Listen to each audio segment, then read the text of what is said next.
जान बबुआ वो जानत ताड़ू हाँ पापा जी।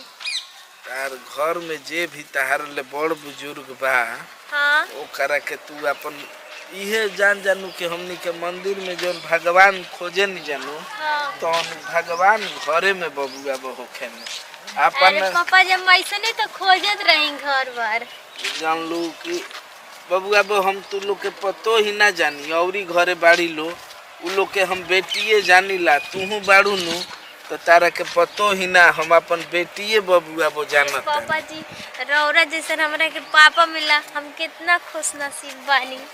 आ कौनो चीज के कमी होखे तो अपना माई से कही देली जान ले बबुआ बहू। हाँ पापा। आ बाजारे ले कुछ खाए के मन करे नु बेटी हाँ। तो ई ना सोचनी कि ससुर हणे कुछ खाए के मन करे जाऊ ने कह देनी कि पापा जी ले आती ठीक बा नु पापा हम कुछ